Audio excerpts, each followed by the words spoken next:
Hey folks, this is Perry again, coming to you with a new shop acquisition. This is my new compressor. I picked it up a little over a week ago, and let me show you around it. It's a work in progress. It doesn't currently operate. As you can see, the electrical boxes have been open for the last 2.5 years. The gauge right there needs to be replaced, but let's talk about the good before we talk about the bad. The good. So this is a Gardner Denver compressor, and if I bring you down here, I might be able to get a shot of the nameplate. As you can see, it's an AVS ASB, and that's their nomenclature for, it's a 2-stage compressor with a 5.5-inch primary cylinder and a 3-inch secondary cylinder, and it has a 4-inch stroke.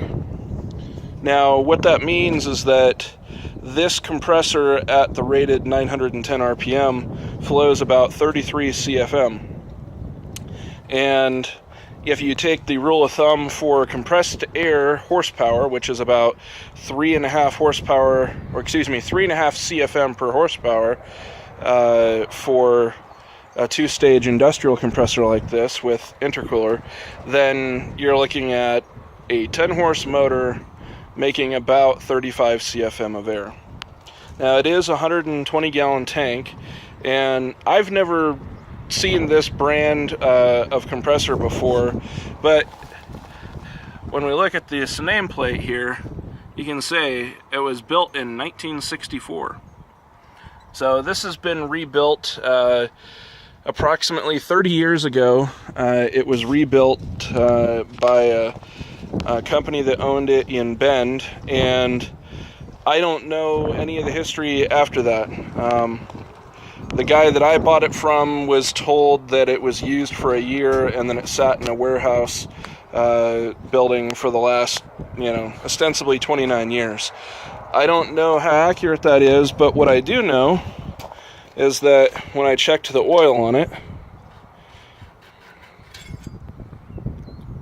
you can see that oil's nice and clear, and it was full.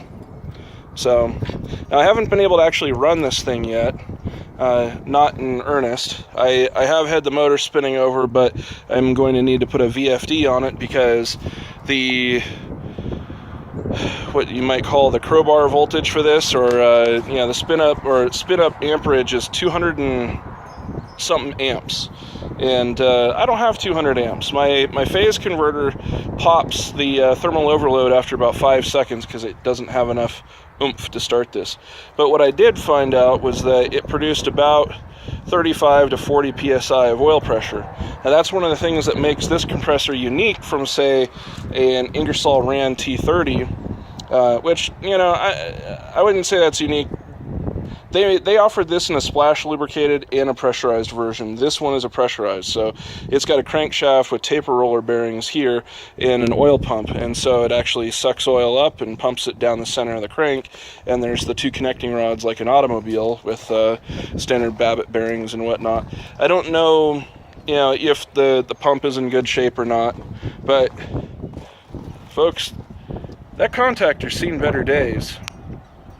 When I was trying to get this thing started, this heater right here was glowing orange, so no bueno. I've got a brand new motor on the way. I've got a new 10 horsepower inverter rated motor that is on the way, and I've got a 10 horse VFD on the way. So I should be receiving the VFD sometime later this week, and I'm going to wire it up here. My desire is that I can run this off of single phase and just give it, say, a 60 or 70 amp circuit, and I won't need to run a phase converter in order to have compressed air. There's a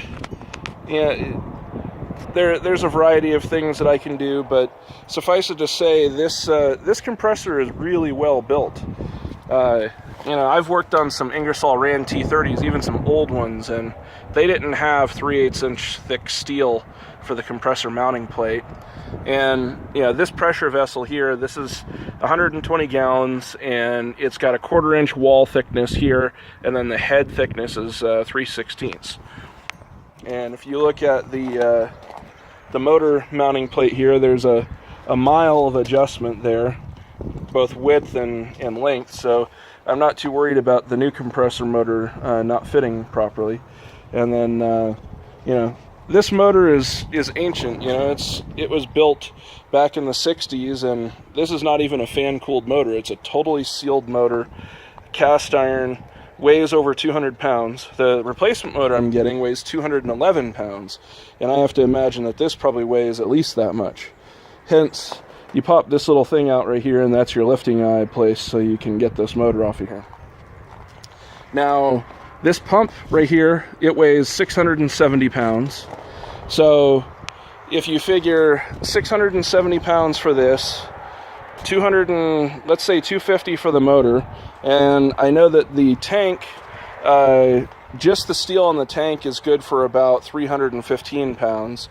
And then you factor in these really nice beefy legs, you're looking at, let's say, you know, with the head and with the head pieces and all that, 350 pounds for the tank. So you're looking at, you know, 500, and then this, probably say 400 with this on here. So between here and here, you've got, let's say, 600 pounds, and then this is another 670, and then all the other stuff, you're looking at a 1,300 pound compressor. So anyway, I'm excited to get this thing spinning. You can crank it by hand, and it'll blow air out through these little petcocks right here. So I know that the compressor pumps, and whenever I was trying to spin it up, it was puking water and whatnot out of the drain valve down there. So, and I got to turn that drain valve 90 degrees. We'll get that sorted out. But anyway, that's my new compressor, and I guess I'd call this part 1. I'll bring you along for the ride on the VFD and, you know, see how that works, and then when I get the new motor and all that. Thanks for watching. Sorry for the wind. Bye.